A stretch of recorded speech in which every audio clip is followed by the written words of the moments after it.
இயேசு ஒரு காரியம் சொல்றார் பாருங்க. மத்தேயு 12ஆம் அதிகாரம் 36வது வசனத்தில் இயேசுவே சொல்லுகிற ஒரு வார்த்தை கவனிங்க. மத்தேயு 12:36. பாருங்க, புதிய ஏற்பாட்டில் 18வது பக்கம் எடுங்க. மனுஷர் பேசும் வீணான வார்த்தைகள் யாவையும் குறித்து நியாய தீர்ப்பு நாளிலே கணக்கு ஒப்புவிக்க வேண்டும் என்று உங்களுக்கு சொல்கிறேன். கணக்கு ஒப்புவிக்க வேண்டும். ஒரு அக்கௌண்டபிலிட்டி, கணக்கு வைக்கப்படுகிறது. நம்ம பேசுகிற ஒவ்வொரு வார்த்தையும் பரலோகத்தில் ரெக்கார்ட் பண்ணப்படுகிறது அப்படின்னு அர்த்தம். அதனால தான் நம்ம பேசுவதை குறித்து கவனமாக இருக்கணும். நீங்கள் பேசுகிற ஒவ்வொன்றும் பரலோகத்தில் ரெக்கார்ட் பண்ணப்படுகிறது, கணக்கு வைக்கப்படுகிறது, கணக்கு ஒப்புவிக்க வேண்டும் என்பதாக வேதம் குறிப்பிடுகிறது. அப்போ நம்ம செயல்கள் நன்மை தீமை எல்லாமே கணக்கு வைக்கப்படுகிறது என்பதை நீங்கள் அறிந்து கொள்ளணும். அப்படி பரலோகத்தில் எதெல்லாம் அப்படி கணக்கு வைக்கிறாங்க, ஆண்டவர் எதெல்லாம் கணக்கு வைக்கிறாரு, நம்மளை ஞாபகப்படுத்த நமக்கு நம்ம செய்கிற காரியம் பரலோகத்தில் என்னெல்லாம் கணக்கு வைக்கப்படுகிறது. சில வசனம் பாருங்கள். அப்போஸ்தலர் நடபடிகள் 10ஆம் அதிகாரம் 4ஆம் வசனம் எடுங்க. அப்போஸ்தலர் 10ஆம் அதிகாரம் 4ஆம் வசனம் திருப்புங்க. அங்கே புதிய ஏற்பாட்டில் 175வது பக்கம். கொர்நேலியு என்கிற ஒரு மனிதர், அவர் ஒரு 100க்கு அதிபதி. அவர் செசரியா பட்டணத்தில் இருக்க ரோம 100க்கு அதிபதி. அவர் எப்பொழுதும் ஜெபம் பண்ணிக்கிட்டே இருக்கிறார். கடவுள்னு ஒருத்தர் இருக்கிறாருப்பா, அவருக்கு பயந்து நடக்கணும்னு தெய்வ பயத்தோட ஜெபிச்சுக்கிட்டே இருக்கார். நிறைய தான தர்மம் பண்ணுறார். அவரை குறித்து அப்படிதான் வசனம் சொல்லுகிறார். 2ஆம் வசனம் பாருங்களேன். அந்த கொர்நேலியு என்கிற மனிதர் தேவ பக்தி உள்ளவனும் தன் வீட்டார் அனைவரோடும் தேவனுக்கு பயந்தவனுமாய் இருந்து, தன் குடும்பத்திலோட சொல்ல, நம்ம உண்டாக்கின கடவுள் ஒருத்தர் இருக்கிறாரு, அந்த தெய்வ பயம் நமக்கு இருக்கணும், இஷ்டப்படி நடக்கூடாது அப்படின்னு தன் வீட்டாருக்கெல்லாம் அந்த தெய்வ பயத்தை உண்டாக்கி இருக்கிறார். பாருங்களேன், எவ்வளோ அழகாக நடத்தி இருக்கிறார். நீங்கள் உங்கள் பிள்ளைகளோடு உட்காந்து பேசுகிறீங்களா? அப்படி நம்மளை பார்க்குற ஒரு ஆண்டவர் இருக்கிறாரு. நம்ம என்ன பண்ணாலும் தேவன் அதை கவனிக்கிறாரு. அந்த தெய்வ பயம் நமக்கு இருக்கணும். அப்போ தான் நம்ம தப்பு பண்ணாமல் பரிசுத்தமாக வாழுவோன்னு பிள்ளைகிட்ட சொல்லி கொடுக்குறீங்களா? சின்ன வயசுலேயே சொல்லி கொடுக்கணும். நான் அப்பா உங்களை பார்க்காட்டாலும் அம்மா பார்க்காட்டாலும் ஆண்டவர் உங்களை பார்த்து கொண்டு இருக்கிறார். நீங்கள் என்ன பேசுகிறீங்க, என்ன செய்கிறீங்க எல்லாமே ஆண்டவருக்கு தெரியும். அவர் எல்லாத்தையும் ரெக்கார்ட் பண்ணி கொண்டு இருக்கிறார். அவருக்கு மறைவாக ஒன்றுமே கிடையாது என்பதை குறித்து அவங்களுக்கு தெளிவாக சொல்லி கொடுக்கணும். பார்த்தீங்களா? இவர் தெய்வ பயத்தோடு ஜனங்களுக்கு மிகுந்த தர்மங்களை செய்து எப்பொழுதும் தேவனை நோக்கி ஜெபம் பண்ணி கொண்டிருந்தான். அப்போ ஆண்டவர் ஒரு நாள் பார்க்குறார். பரலோகத்தில் என்ன நடக்கிறது அப்படின்னு கேட்டால், இந்த பரலோகத்தில் அவருடைய ஜெபம் தான தர்மெல்லாம் போய் நிற்கிதான். அது எப்படி சொல்கிறீங்க? 4வது வசனம் பாருங்கள். ஒரு தேவதூதனை தேவன் பரலோகத்திலேருந்து அனுப்புகிறார். இந்த கொர்நேலியு வீட்டுக்கு தேவதூதனை அனுப்புகிறார். அந்த பரலோகத்திலேருந்து இறங்கி வந்த தேவதூதன் என்ன சொல்கிறான் பாருங்கள். அந்த தேவதூதனை அவர் உற்று பார்த்து பயந்து, ஆண்டவரே என்ன என்றான். இது இப்போ தான் ஃபஸ்ட் டைமாக பார்க்குறான் தேவதூதனை. இது மாதிரி கேள்விப்பட்டதே இல்லை கொர்நேலியு. என்னடா திடீர்னு அப்படியே ஒரு பிரகாசமான உருவம் நிற்கிற, அதனால் இவர் கடவுளாக இருப்பாரோ, ஆண்டவரே என்ன அப்படின்னு கேட்குறாரு. அப்போது ஆண்டவர் சொன்னதை இந்த தேவதூதன் சொல்லுகிறார். அப்பொழுது அவன், உன் ஜெபங்களும் உன் தர்மங்களும் தேவனுக்கு நினைப்பூட்டுதலாக அவர் சந்நிதியில் எட்டி இருக்கிறது. பார்த்தீங்களா? உன்னுடைய என்னெல்லாம் வந்திருக்குன்னா, உன்னுடைய ஜெபங்களும் உன்னுடைய தர்மங்களும் பரலோகத்துக்கு தேவனுக்கு நினைப்பூட்டுதலாய் வந்திருக்கிறது. அப்போ கொர்நேலியு இங்கிருந்து ஜெபிக்கிறாரு. அந்த ஜெபம் பரலோகத்தில் தேவனுக்கு முன்பாய் போகிறது. இங்கே ஏழைகளுக்கெல்லாம் உதவி செய்கிறார். சாப்பாடு இல்லாதவங்க சாப்பாடு கொடுக்குறாரு, ஹெல்ப் பண்ணுறாரு. அது பரலோகத்துக்கு எப்படி போகிறது? கணக்கு வைக்கப்படுகிறது. அங்கே எழுதப்படுகிறது, இந்த ஆள் இவ்வளோ ஜெபிச்சிருக்கிறாரு, இன்னென்ன காரியத்துக்கு ஜெபம் பண்ணியிருக்கிறாரு, இவ்வளோ ஏழைகளுக்கு உதவி செய்யிருக்கிறார். இந்த ரெக்கார்டு, அந்த பதிவு பெருக பெருக பெருக ஆண்டவர் பார்க்குறாரு, யார் இந்த ஆள் இவ்வளோ ஜெபம் பண்ணுகிறார், இவ்வளோ ஏழைகளுக்கு உதவி செய்கிறாரு, ஆனால் நான் ரட்சிக்கப்படலை, அதனால் ரட்சிப்பின் வழி அவருக்கு சொல்லிக் கொடுக்கணும் அப்படின்னு பேதுருவை அனுப்புவதற்கு தேவதூதனை அனுப்பி கர்த்தர் செய்தி சொல்லுகிறார். அப்போ நீங்கள் அறிந்து கொள்ளுங்கள், நம்முடைய ஜெபங்கள் தேவனுக்கு முன்பாய் நினைப்பூட்டுதலாய் போகிறது. பார்த்தீங்களா? அதை நினைப்பூட்டுதலாக ஆண்டவர் நினைவு கூறும்படி இது வந்திருக்கிறது. ஜெபம், நம்ம செய்கிற தான தர்மம் ஆண்டவருடைய சமூகத்தில் போகிறாரு. ஆனால் அந்த ஏழைகளுக்கு இறங்குகிறவன் கர்த்தருக்கு கடன் கொடுக்கிறான்னு வசனம் சொல்லுது. நீங்கள் ஒரு ஏழை பார்த்து, ஒரு விதவை, ஒரு சாப்பாட்டுக்கு வழி இல்லாத ஒரு ஏழைக்கு ஒரு 50 ரூபா அப்படி கொடுக்குறீங்கன்னா, பரலோகத்தில் உங்கள் கணக்கில் 50 ரூபாய் வரவு வைக்கப்படும். அங்கே கணக்கு வைக்கப்படும் பரலோகத்தில். அதான் பரலோகத்தில் பொக்கிஷத்தை சேர்த்து வைங்கன்னு ஆண்டவர் சொன்னதுக்குரிய அடையாளம். பரலோகத்துக்கு எதெல்லாம் போகும் அப்படின்றத அறியணும். ஒன்று நம்முடைய ஜெபங்கள், ரெண்டாவது நம்முடைய தான தர்மங்கள் பரலோகத்துக்கு போகும். இன்னொன்று பாருங்கள், சங்கீதம் 56:8. 56ஆம் சங்கீதம் 8வது வசனத்தை எடுங்களேன். பைபிளில் ஒரு காரியம் சொல்லப்படுகிறது. அங்கே தாவீது ஒரு காரியத்தை சொல்றார். என் அலைச்சல்களை தேவரீர் எண்ணி இருக்கிறீர், என் கண்ணீரை உம்முடைய துருத்தியில் வையும், அவைகள் உம்முடைய கணக்கில் அல்லவோ இருக்கிறது. பரலோகத்தில் என்னுடைய கண்ணீரை துரைத்தில வையும், உம்முடைய கணக்கில் இருக்கிற தேவன் அதை கணக்கு வைத்திருக்கிறார் என்பதை அறிக்கையிடுகிறார். அப்போது நம்ம தேவ சமூகத்தில் வடிக்கிற கண்ணீர் தேவ சமூகத்தில் ஆண்டவருக்கு முன்னாலே செல்லுகிறது என்பதை வசனம் சொல்லுகிறது. அப்போ நல்லா அறிந்து கொள்ளுங்க. அதனால் நீங்கள் சும்மா உட்காந்து அப்படியே வருத்தப்பட்டு ஐயோ நான் என்ன பண்ணுறது, நான் அப்படி ஆயிட்டேன்னு அழுதிங்கன்னா அந்த கண்ணீர் பரலோகத்துக்கு போகாது. கண்ணீரை வீணாக்காதங்க.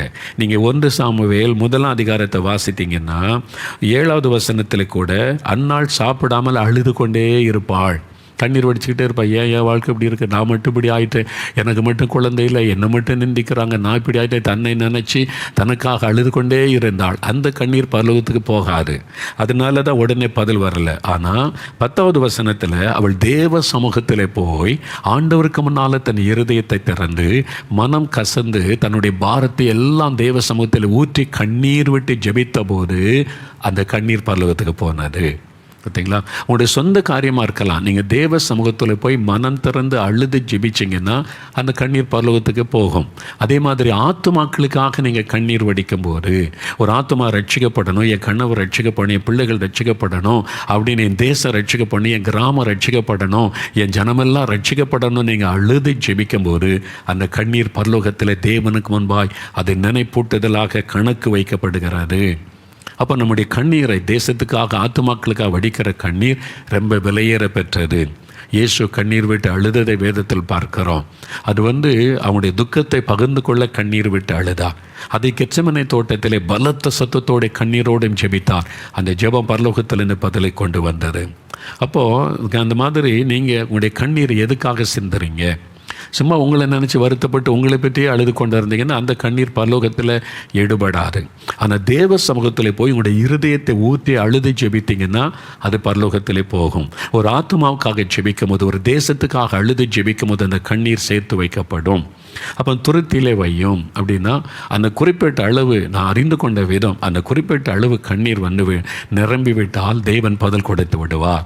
நீங்கள் கேட்கிற விண்ணப்பத்தை பொறுத்து, வேண்டுதலை பொறுத்து, ஒரு கிராமமே ரட்சிக்கப்படணும்னு ஜெபிச்சிங்கன்னு வைங்க, அதுக்கு ஏற்ற கண்ணீர் சிந்தப்படணும்.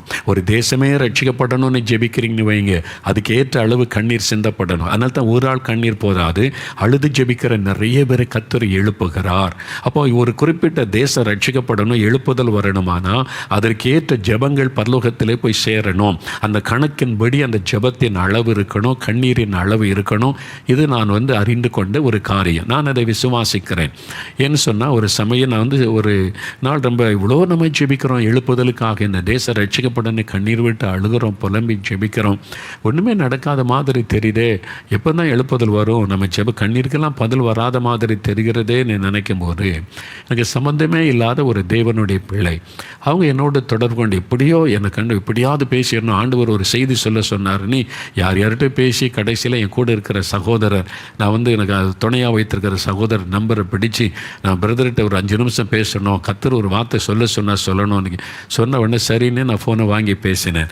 அவங்க சொன்னாங்க, நீங்கள் ஆண்டவர்கிட்ட கண்ணீர் விட்டு அழுது ஜெபிக்கிறீங்க, உங்கள் மனதில் ஒரு கேள்வி எழும்புது, இவ்வளவு நம்ம அழுது ஜெபிக்கிறோம் தேசத்துக்காக, இன்னும் நம்ம ஒரு எழுப்புதலை காண முடியலையே, அந்த கண்ணீருக்குரிய பலனை காண முடியலையே அப்படின்னு சில மனம் சோர்ந்து உங்களுடைய உள்ளத்தில் ஒரு கேள்வி எழும்புது. நான் நினச்சேன் அப்படியே சொல்கிறாங்க. அவங்கள நான் முன்ன பின்ன பார்த்ததில்லை, ஃபோனில் தான் பேசுகிறாங்க. அப்போ அவங்க சொல்கிறாங்க, என் மனசில் நினச்சது அப்படியே சொல்கிறாங்க.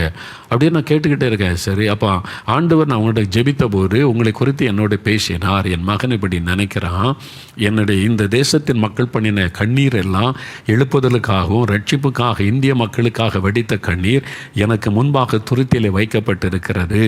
அப்போ நான் எதிர்பார்த்த அளவு ரொம்ப நெருங்கி விட்டு இன்னும் கொஞ்சம் அளவு கண்ணீர் வடித்து அதை நிரப்பப்பட்டு விட்டால் நான் எழுப்புதலை அனுப்பிடுவேன், மாபெரும் ஒரு ரட்சிப்பு உண்டாகும், இன்னும் கொஞ்சம்தான், இதை என் மகனுக்கு சொல் என்று அவர்கிட்ட கர்த்தர் பேசியிருக்கிறார். நான் என்ன கேள்வியை மனசில் எழுப்பினேன்னா அந்த கேள்விக்கு பதில் எனக்கு சம்பந்தமே இல்லாத தெரியாத ஒரு ஆள் மூலமாக ஆண்டவர் பேசி பதில் சொல்ல வச்சார். எனக்கு ரொம்ப உற்சாகம். அப்போ என் கண்ணீர் வீண் போகலை, பரலோகத்தில் தேவன் அதை கணக்கு வச்சிருக்கிறாரு. நம் இந்திய மக்கள் வடிக்கிற எல்லா கண்ணீரும், நம் தேசத்துக்காக சிந்தப்பட்ட கண்ணீரெல்லாம் பரலோகத்தில் தேவன் கணக்கு வைத்து கொண்டிருக்கிறார். அது அது நிரம்பின உடனே எழுப்புதல் வந்துடும். இன்னும் கொஞ்சம் தான் சொல்லி இப்போ அதிகமாக இப்போ கண்ணீர் வடிக்காது நிரம்பணும், அந்த அளவு ஜெபிச்சிடணும்னு சொல்லி அப்போ நம்முடைய கண்ணீரை தேவன் பரலோகத்திலே கணக்கு வைக்கிறார். ஆத்மாவுக்காக நாம் அடிக்கிற ஒவ்வொரு சொட்டு கண்ணீரும் ரொம்ப விசேஷமானது. பல ஆண்டுகளுக்கு முன்பாக ஒரு முறை என்னுடைய காரியமாக ஒரு நாள் ரொம்ப நான் துக்கப்பட்டு அழுதுட்டேன். அப்போ ஆண்டவர் வந்து சொன்னார், மகனே, உன் கண்ணீர் வீணாக கூடாது. Don't cry for your self. உனக்காக கண்ணீர் வடிக்காத. நீ ஆத்துமாக்களுக்காகத்தான் உன் கண்ணீர் சிந்தப்படணும். மற்றவர்கள் ரட்சிக்கப்பட தேசத்துக்காகத்தான் உன் கண்ணீர் சிந்தப்படணும். உனக்காக உன் காரியமாய் நீ அழாத, நான் உனக்கு எல்லாவற்றிலும் துணை நின்று நடத்துவேன் என்று சொன்னார். அதிலிருந்து நான் எனக்காக எந்த சொந்த காரியமா, என் காரியமா, மற்ற உலக காரியமா, எந்த காரியத்தை கண்ணீர் விட்டு ஜெபிப்பது இல்லை. சிம்பிளாக ஜெபம் பண்ண, அவ்வளோதான். ரொம்ப பாரம் எடுத்து அதே ஆண்டவர் நிறைவேற்றி தந்துடுவார். ஆனால் ஆத்துமாக்கள் தேசத்துக்காக போது அந்த கண்ணீரை ஆண்டவர் தருகிறார். ஆண்டவர் சொன்ன அதுதான் உன் கண்ணீர் வீணாக கூடாது. நீ ஆத்துமாக்களுக்கு தான் கண்ணீர் வடிக்கணும். உங்கள் கண்ணீர் சாதாரணமானது அல்ல. நீங்கள் வடிக்கிற கண்ணீர் தேவனுக்கு முன்பாக மிகவும் விலையேற பெற்றது, ரொம்ப வல்லமை உள்ளது. அதனால் வீணாக கண்ணீரை வடிக்காதங்க. அந்த உலக காரியத்துக்காக கண்ணீர் வடிச்சுக்கிட்டு இருக்காதங்க. அதனால தான் ஆண்டவர் சொல்ல, அந்த பிசாசு உலக காரியத்தின் பாரத்தை கொடுத்து நம்மளை அள வச்சுக்கிட்டே இருப்பான். அதுக்கு இடம் கொடுக்காதங்க. ஆத்துமாக்களுக்காக தேசத்துக்காக கண்ணீரை நீங்கள் சிந்தும்போது தேவ சமூகத்தில் விலையேற பெற்றதாக இருக்கும். அப்போ நம்முடைய கண்ணீர் அடுத்தது பாருங்களேன். பிலிப்பியர் 4ஆம் அதிகாரம் எடுங்க, வேதத்தை திருப்புங்க. பிலிப்பியர் 4ஆம் அதிகாரம் 16-17 வசனம் பாருங்களேன்.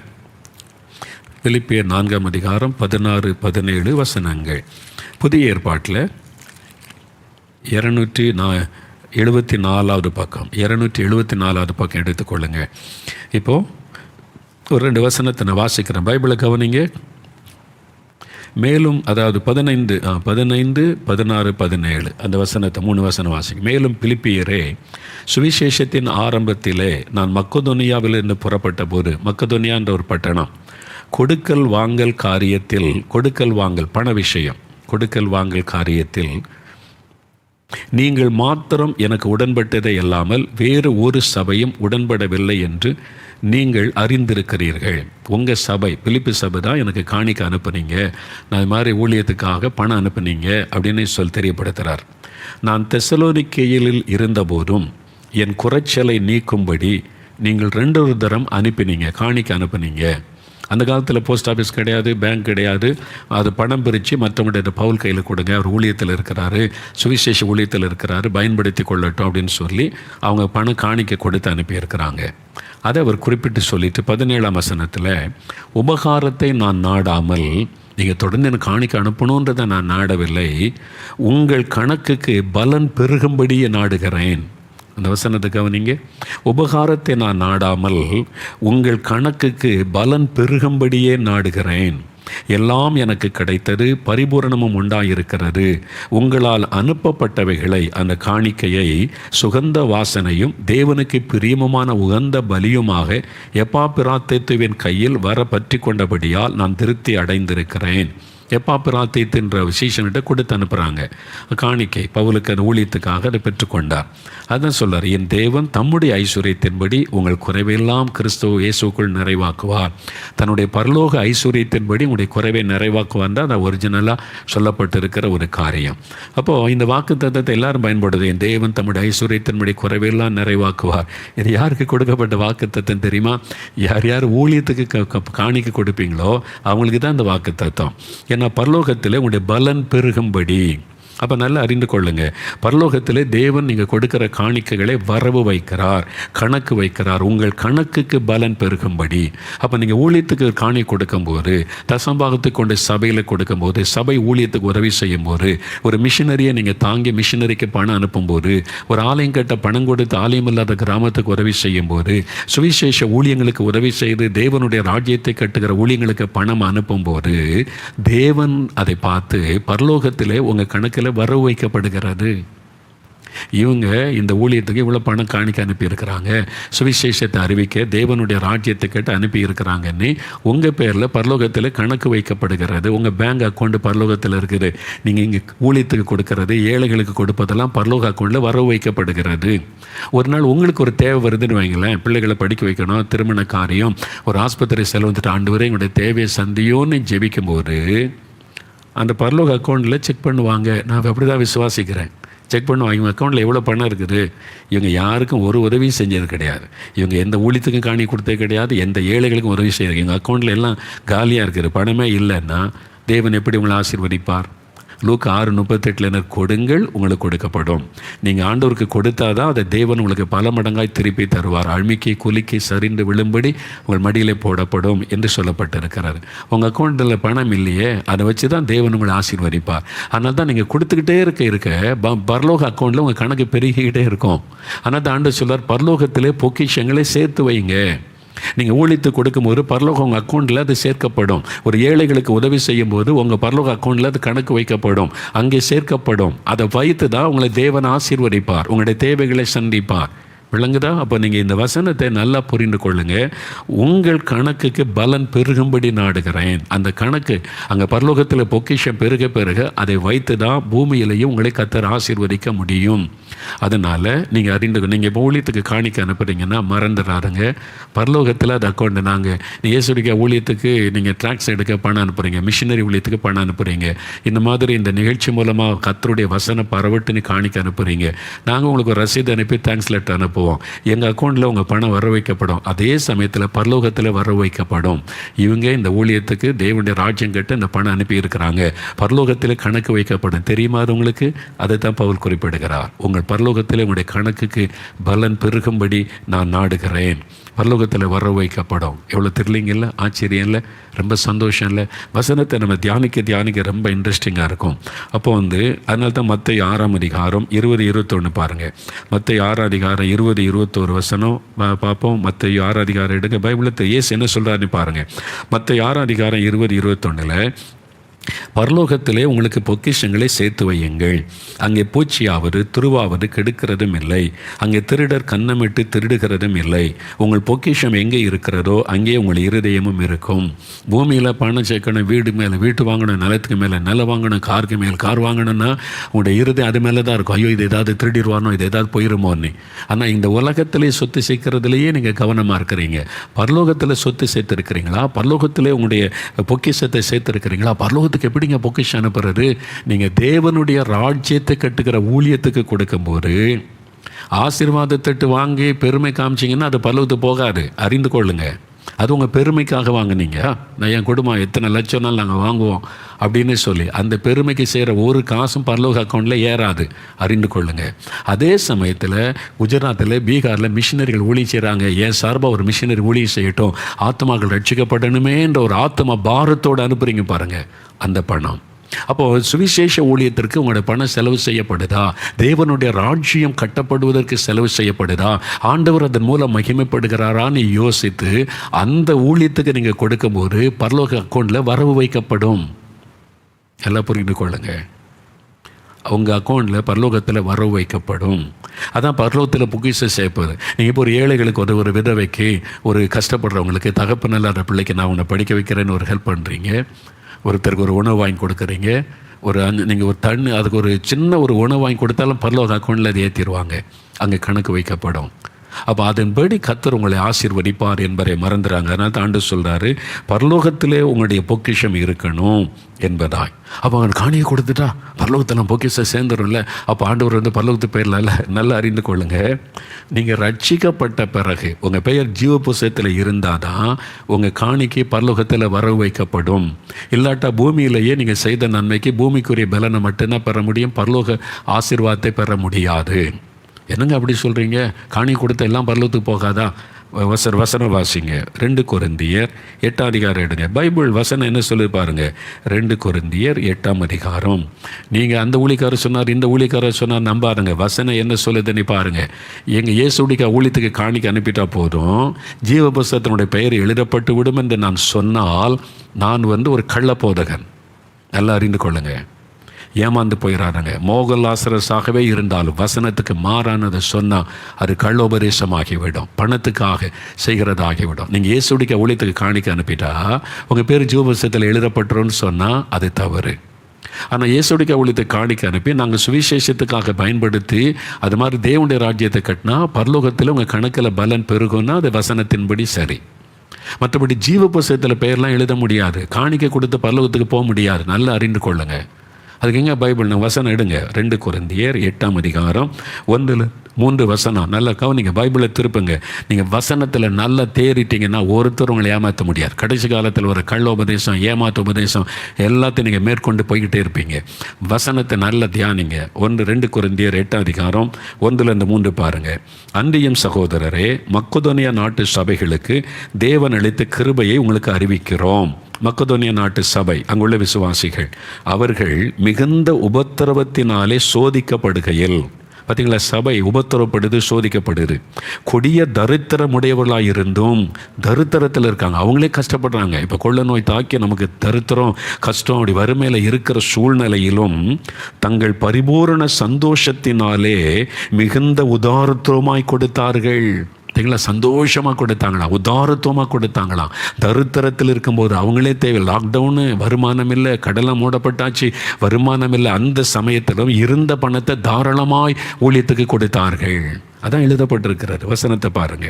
மேலும் அவர்கள் தங்கள் திராணிக்கு தக்கதாகவும் தங்கள் திராணிக்கு மிஞ்சியும் கொடுக்க தாங்களே மனதுள்ளவர்களாக இருந்தார்கள் என்பதற்கு நான் சாட்சி. திராணியின்படியும் திராணிக்கு மிஞ்சி அவங்களால ஒரு 1000 ரூபா தான் காணி கொடுக்க முடியும், ஏழை குடும்பம். ஆனால் அவங்க அங்கங்கே இருக்கலாம் பிரட்டி கொண்டு 1500 ரூபா கொடுக்குறாங்க. இன்னைக்கு எத்தனை கிறிஸ்தவடி கொடுக்குறீங்க? ஆஸ்பத்திரியில் போய் 5 லட்ச ரூபா பில்லு கட்டுறீங்க. என்னைக்காவது 5 லட்ச ரூபா காணி கொடுத்துருக்கீங்களா ஊழியத்துக்கு?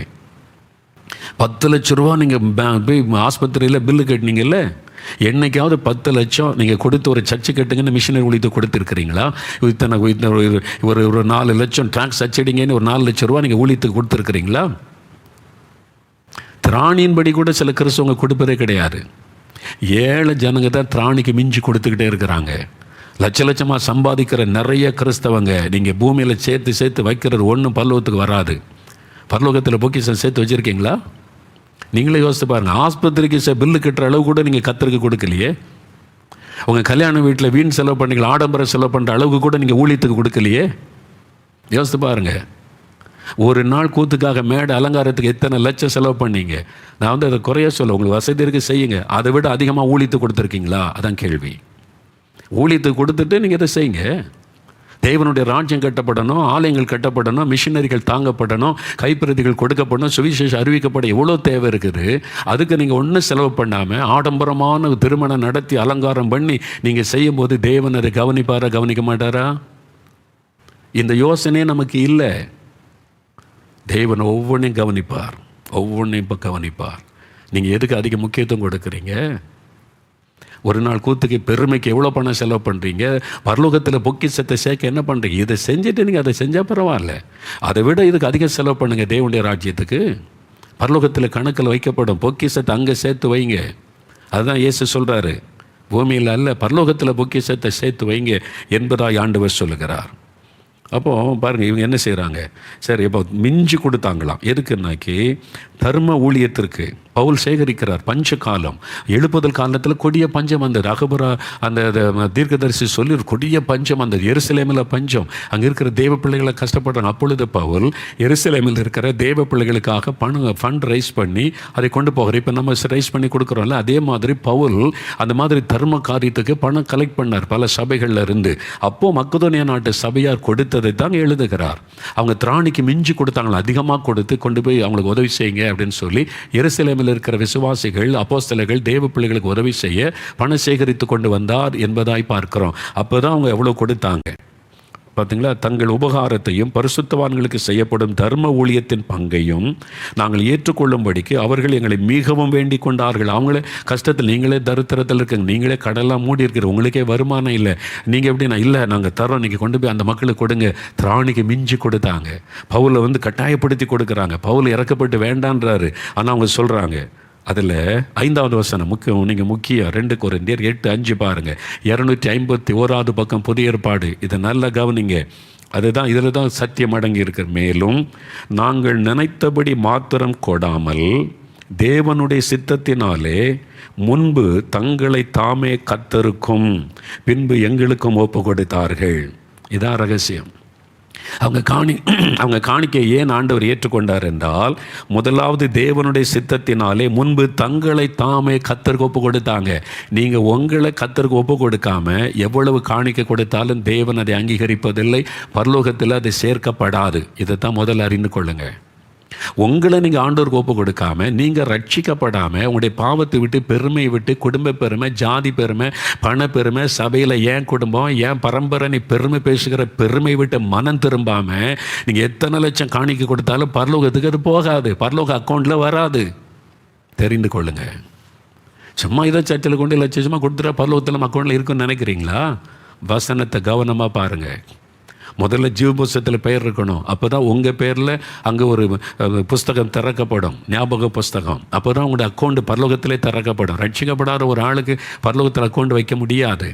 அப்போ முதல்ல நீங்கள் ரட்சிக்கப்படணும், ஒப்பு கொடுக்கணும். பார்த்தீங்களா? அதனால்தான் தேவனுடைய சித்தத்தினாலே முன்பு தங்களை தாமளுக்கு கர்த்தருக்கு ஒப்பு கொடுத்தாங்க. ரெண்டாவது ஊழியக்காரர்கிட்ட ஆண்டவர் சொல்கிறபடி நாங்கள் செய்கிறோம் அப்படின்னு பவுல்கிட்ட ஒப்பு கொடுத்தாங்க. அதனால தான் அந்த காணிக்கைக்கு அவ்வளோ பெரிய வேல்யூ. நீங்கள் ஆண்டோருக்கு ஒப்பு கொடுக்கறதில்ல, கர்த்தருடைய ஊழியக்காரர் சொல்கிற வார்த்தைக்கு செவி கொடுக்கறதில்ல, பணம் கொடுத்து பரலோகத்து போயெல்லாம் நினைக்காதங்க. எத்தனை கோடியானாலும் தேவன் அதை அங்கீகரிப்பது இல்லை என்பதை மறந்துடக்கூடாது. அப்போ முதல்ல உங்களை ஆண்டவருக்கு நீங்கள் ஒப்பு கொடுக்கணும். அதனால தான் பாருங்கள், மத்தேயு 5 அதிகாரத்தில் இயேசு ஒரு காரியம் சொல்கிறார் பாருங்கள். மத்தேயு 5 23 24 பாருங்களேன். மத்தேயு 5 23 24 இயேசுவே சொல்கிறார், ஆகையால் நீ பலிபீடத்தினிடத்தில் உன் காணிக்கையை செலுத்த வந்து உன் பேரில் உன் சகோதரனுக்கு குறை உண்டென்று அங்கே நினைவு கூறுவாயாகில், அங்கேதானே பலிபீடத்தின் முன் உன் காணிக்கையை வைத்து விட்டு போய் முன்பு உன் சகோதரனோடு ஒப்புரவாகி பின்பு வந்து உன் காணிக்கையை செலுத்து. நீ உள்ளத்தில் கசப்பையும் வெறுப்பையும் வச்சுக்கிட்டு சண்டை போட்டுக்கிட்டு உடன் பிறந்த சகோதரனோடு பேசுகிறதில்லை, கசப்பை வைத்துக்கொண்டு உன் காணிக்கை நான் ஏற்றுக்கொள்வதில்லை. முதல்ல இப்போ ஒப்புரவாயிட்ட அப்புறம் வா, உன் காணிக்கை அங்கே வச்சிரு, பெட்டியில் போடாத, நான் ஏற்றுக்கொள்ள மாட்டேன். கர்த்தர் இயேசு சொன்னதை பாருங்கள். அப்போ காணிக்கை கொடுக்குறவங்க காணிக்கை கொடுக்க முன்னால் உங்களை இயேசுக்கு ஒப்பு கொடுத்துருக்குறீங்களா? நீங்கள் உங்களை ஆண்டவருக்கு ஒப்பு கொடுக்காமல் இயேசுடைய ஊழியத்துக்கு காணிக்கை கொடுத்ததுனால பரலோகத்துக்கு போயிட முடியாது, பரலோகத்தில் உங்களுடைய பொக்கிஷம் சேராது. அப்போ பரலோகத்தில் உங்களுடைய பொக்கிஷம் சேர்க்கப்பட வேண்டுமானால் முதல்ல நீங்கள் ரட்சிக்கப்படணும், உங்களை ஆண்டவருக்கு ஒப்பு கொடுத்துருக்கணும். அப்போ தான் பரலோகத்தில் அது கணக்கு வைக்கப்படும். அப்போ நம்ம சில மிஸ்டேக் பண்ணிடுறோம். இந்த உலகத்தில் இருக்கும்போது சில தவறுகள் அதெல்லாம் பண்ணிடுறோம். அது எப்படி அப்படின்னு நினைக்கிறீங்களா? கடைசி அதை சொல்லி ஜெபிக்க போகிறோம். இப்போ நல்லா கவனிங்க. தேவன் கணக்கிலே வைக்கிறார் என்பதற்கான இன்னும் சில ஆதார வசனம் நான் வாசிக்கிறேன். மத்தேயு 10 அதிகாரம் எடுங்க, 42வது வசனம். மத்தேயு 10:42 பாருங்கள். இயேசு சொல்கிற ஒரு வார்த்தை, சீஷன் என்னும் நாமத்தின் நிமித்தம் இந்த சிறியரில் ஒருவனுக்கு ஒரு கலசம் தண்ணீர் மாத்திரம் குடிக்க கொடுக்கிறவனும் தன் பலனை அடையாமற் போகான். அவன் பலனை அடைவது. இது என்ன அப்படின்னு சொல்லப்பட்டிருக்குன்னு பார்த்தா, வெளிப்படுத்தின விசேஷம் 22:12 பாருங்களேன். அப்போ உங்களுக்கு இது காரியம் தெளிவாக விளங்கும். வெளிப்படுத்தின விசேஷம் 22:12 இயேசுடைய 2ஆம் வருகை எழுதப்படுகிறது. இதோ நான் சீக்கிரமாய் வருகிறேன். இயேசு அந்த வார்த்தை சொல்லிட்டு, அவனுடைய கிரியைகளின்படி அவனுக்கு நான் அளிக்கும் பலன் என்னோட கூட வருகிறது. அப்போ சீக்கிரமாய் வருகிறேன்னு சொல்லிட்டு அவனுடைய கிரியைகளின்படி, அவனுடைய செயலின்படி, அவனுடைய கிரியைகளின்படி அவனுக்கு நான் அளிக்க பல ரிவார்டு. இது ரிவார்டு. அவனுக்கு நான் ரிவார்டு கொடுக்க போகிறேன், கனப்படுத்த போகிறேன். அவனுக்குரிய பலன் வருகிறது. அப்போ தீமை செய்தால் தீமைக்கேற்ற பலன் வரும், நன்மை செய்தால் நன்மைக்கேற்ற பலன் வரும். அதனால தான் நீங்கள் இதை அறிந்து கொண்டு இப்போ ஆண்டு சொல்கிறார். மத்தேயு 10:42 ஒரு ஊழியக்காரனுக்கு, இது கர்த்தருடைய ஊழியக்காரன், இயேசுவின் சீஷன் என்று சொல்லி ஒரு கப்பு தண்ணி கொடுத்தா போதும். ஒரு கப்பு தண்ணி, ஊழியக்காரனுக்கு ஒரு தாகத்துக்கு தண்ணி கொடுத்தாலே உங்களுடைய கணக்கில் அது எழுதப்படும். தேவன் அதற்கேற்ற பலனை நீங்கள் அடையாமல் போக மாட்டீங்க. தேவன் அதற்குரிய பலனை தருவார். என் ஊழியக்காரனுக்கு தாகத்துக்கு தண்ணி கொடுத்த, என் ஊழியக்காரனுக்கு நீ சுவிசேஷம் அறிவித்த என்னுடைய ஊழியக்காரனுக்கு நீ ஒரு ஆகாரம் கொடுத்த, சுவிசேஷம் அறிவித்த என் ஊழியக்காரனுக்கு ஒரு ட்ரெஸ் எடுத்து கொடுத்த, நீ தேவன் அதை கணக்கிலே வைத்திருப்பார். லூக்கா 6ஆம் அதிகாரம் 22-23 பாருங்கள். லூக்கா 6 எடுங்க. லூக்கா 6ஆம் அதிகாரம் வேகமாக சீக்கிரம் எடுங்க. லூக்கா 6ஆம் அதிகாரம் 22-23 வசனம் பாருங்கள். எதெல்லாம் தேவன் கணக்கு வைக்கிறார்னு பாருங்கள். 22-23 மனுஷகுமாரன் நிமித்தமாக ஜனங்கள் உங்களை பகைத்து, உங்களை புறம்பாக்கி, உங்களை நிந்தித்து, உங்கள் நாமத்தை பொல்லாததென்று தள்ளிவிடும் போது நீங்கள் பாக்கியவான்களாக இருப்பீர்கள். அந்நாளிலே நீங்கள் சந்தோஷப்பட்டு களி கூறுங்கள், ஏன்னா பரலோகத்தில் உங்கள் பலன் மிகுதியாக இருக்கும். பரலோகத்தில் உங்கள் பலன் இருக்கிறாரு, ஒரு ரிவார்டு இருக்கிறாரு. தேவன் அதை கணக்கு வச்சிருக்கிறாரு. என்னன்னா, இயேசுவின் நாமத்தின் நிமித்தம் நீங்கள் நிந்திக்கப்படும் போது, அவமானப்படுத்தப்படும் போது, உங்களை பொய்யா சொல்லி குற்றச்சாட்டு சொல்லி கேவலப்படுத்தும் போது, உங்களை பற்றி பத்திரிகையில் எழுதும் போது, உங்களை திட்டும் போது, உங்களை பற்றி வாட்ஸ்அப்பில் பொய்யான செய்திகள் எல்லாம் பரவ செய்து உங்களை அவமானப்படுத்தும் போது நீங்கள் பாக்கியவான்கள். நான் அப்படி தான் நினச்சி ஆண்டவரை துதிப்பேன். உங்களை பற்றி இப்படி பேசுகிறாரு, அப்படி பேசுகிறாரு, இப்படி ஒரு காரியத்தை சொல்கிறாரு, அப்படி செய்கிறாருன்னா நான் சந்தோஷப்பட்டு ஆண்டவரை துதிப்பேன். நான் பாக்கியவான், எனக்குரிய பலன் பரலோகத்தில் இருக்கிறது. வசனம் சொல்லி இயேசு தான் சொல்கிறார் பாருங்கள். மனுஷகுமாரன் நிமித்தம், இயேசுவின் நிமித்தம் ஜனங்கள் உங்களை பகைத்து, உங்களை புறம்பாக்கி, உங்களை நிந்தித்து, இதெல்லாம் செய்யும்போது நீங்கள் பாக்கியவான்கள், பரலோகத்தில் உங்களுடைய பலன். அப்போது நீங்கள் சுவிசேஷத்தை அறிவிப்பதன் நிமித்தமும் இயேசுவுக்காக வாழ்வதன் நிமித்தமும் உங்கள் விசுவாசத்தின் நிமித்தம் வேலை செய்கிற இடத்துல நீங்கள் அற்பமாய் பேசப்படலாம், நீங்கள் கேவலப்படுத்தப்படலாம், நீங்கள் அவமானப்படுத்தப்படலாம். இயேசுவுக்காக அதை சகித்து கொள்ளும்போது பரலோகத்தில் உங்களுக்கு பலன் உண்டு. தெரியுமா? நீங்கள் வேலை செய்கிற இடத்துல கிறிஸ்தவங்களாக இருக்கிறதுனால உங்களை அவமானப்படுத்துகிறாங்களா, நீங்கள் ஜெபிக்கிறதுனால உங்களை அவமானப்படுத்துகிறாங்களா, நீங்கள் இயேசு பற்றி சொல்கிறதுனால உங்களை கேவலப்படுத்துகிறாங்களா, நீங்கள் பாக்கியவான்கள், பாக்கியவதிகள். பரலோகத்தில் தேவன் கணக்கு வச்சிருக்கிறார். என்னுடைய மகன், என்னுடைய மகள் எனக்காக இந்த பாடு அனுபவித்திருக்கிறான் என்பதாக. அதுதான் அந்த கிரியைகள் சொல்லப்படுகிறார். எபிரேயர் 6:10 வாசிங்க. எபிரேயர் 6 அதிகாரம், வேகம் எடுங்க. எபிரேயர் 6 அதிகாரம் 10ஆம் வசனத்தில் என்ன சொல்லப்பட்டிருக்கிறதுன்னு எப்படி பாருங்கள். எபிரேயர் 6ஆம் அதிகாரம் 10ஆம் வசனம். ஏனென்றால் உங்கள் கிரியையையும் நீங்கள் பரிசுத்தவான்களுக்கு ஊழியம் செய்ததினாலும் செய்து வருகிறதினாலும் தமது நாமத்திற்காக காண்பித்த அன்புள்ள பிரயாசத்தையும் மறந்து விடுகிறதற்கு தேவன் அநீதி உள்ளவர் அல்லவே. உங்களுடைய கிரியைகளை, உங்களுடைய செயல்களை நீங்கள் ஊழியத்தின் நிமித்தம், நீங்கள் ஊழியக்காரர்களுக்கு செய்கிறது நிமித்தம் நீங்கள் செய்து வருகிற உங்களுடைய கிரியைகளையும் நீங்கள் காண்பித்த அன்பின் பிரயாசத்தையும் தேவன் மறந்து விடுகிறவர் அல்ல, கணக்கு வைக்கப்படும். நீ ஒரு ஊழியக்காரனுக்கு, ஒரு மிஷினரி ஊழியத்துக்கு, ஒரு சுவிசேஷ ஊழியத்துக்கு, ஒரு சபை ஊழியத்துக்கு நீங்கள் இப்போ உதவியாக இருக்கிறீங்க. உங்கள் பாஸ்டரை போய் ஆறுதல் படுத்துறீங்க, தைரியப்படுத்துறீங்க. நான் கூட வர்றேன் பாஸ்டர், செய்யலான்னு சொல்கிறீங்க. பிரதர், நான் உங்கள் கூட இருக்கிறேன், நான் உங்களுக்கு கூட இருக்கிறேன், நீங்கள் செய்யுங்க, தைரியமாக இருங்கன்னு ஒரு ஊழியக்காரனுக்கு துணை செய்கிறீங்க. ஒரு மிஷினரி ஊழியத்தை பலப்படுத்துறீங்கன்னா அதுக்குரிய பலன் தேவன் பரலோகத்திலே வைத்திருக்கிறார். தேவன் கணக்கு வச்சிருக்கிறார். உங்கள் பிரயாசத்தை தேவன் மறந்து விடுகிறவர் அல்ல. ஆனால் தான் வெளிப்படுத்தின விசேஷம் 2:2 உன் கிரியைகளையும் உன் பிரயாசங்களையும் நான் அறிந்திருக்கிறேன்னு சபைக்கு ஆண்டவர் சொல்லுகிறார். அப்போ சுவிசேஷத்துக்காக பிரயாசப்படணும், தேவனுடைய ராஜ்யத்தை கேட்ட பிரயாசப்படணும். அந்த ஊழியத்துக்கு நீங்கள் துணை நின்றால், நீங்கள் கொடுக்கிற காணிக்கை, நீங்கள் கொடுக்கிற பொருள், ஒரு ஊழியக்காரனை உற்சாகப்படுத்துவது, அவனுக்கு துணை நிற்பது, உன்னுடைய உழைப்பை கொடுப்பது, நேரத்தை கொடுப்பது, அதெல்லாம் பரலோக கணக்கிலே வரவு வைக்கப்படும். நீங்கள் ஒன்றுமே செய்யலை, பிறகு உங்கள் கூட நான் துணையை நிற்கிறேன். சிலர் வந்தாலே ஒரு புது பலன் வந்துடும். சும்மா தான் இருப்பாங்க. அதுவே தேவன் கணக்கு வைக்கிறார். நீ உன்னுடைய பிரயாசம், என் ஊழியக்காரனுக்கு என்னை துணை நிற்கிறாய், அது கூட தேவன் பரலோகத்தில் கணக்கு வைக்கிறார் என்பதாய் வேதம் சொல்லுகிறாரு. சரி, அப்போது தேவன் நம்முடைய செய்கிற நன்மை தீமை, ஆண்டவருக்கு நீ செய்வது கொடுப்பது எல்லாத்தையும் கணக்கு வச்சுக்கிட்டே வர்றாரு. நான் ரட்சிக்கப்பட்டுட்டேன், சில மிஸ்டேக் பண்ணிடுறேனே, சில தப்பு பண்ணிடுறேனே, அது அங்கே எழுதப்படும். நம்ம பண்ணுற சின்ன மிஸ்டேக்கு, தவறுகள். அப்போ அது இருந்தால் என்ன பண்ணுறது?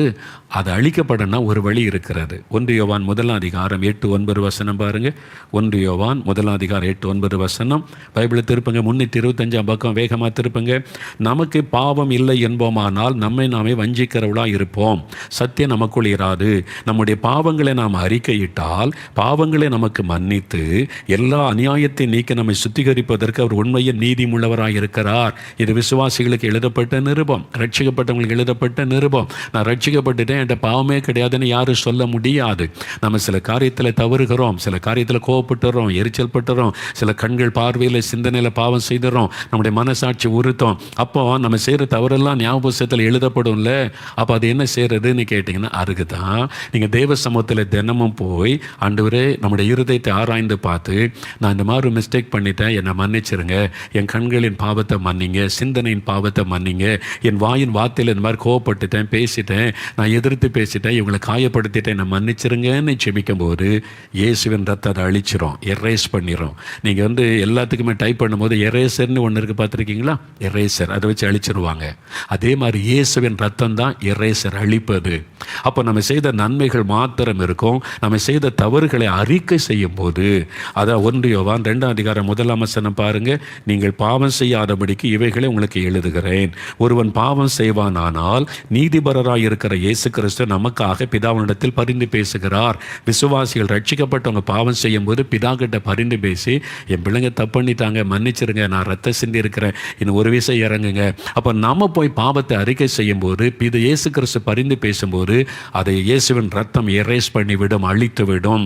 அதனால தான் நம்ம அனுதினமும் வேதம் வாசித்து தினந்தோறும் தேவ சமூகத்தில் போய் நம்முடைய இருதயத்தை திறந்து குறைகளை அறிக்கை செய்து ஜெபிக்கணும். பாவ அறிக்கை ஜெபம் என்பது ஒரு நாளோடு முடிந்து விடுவது அல்ல.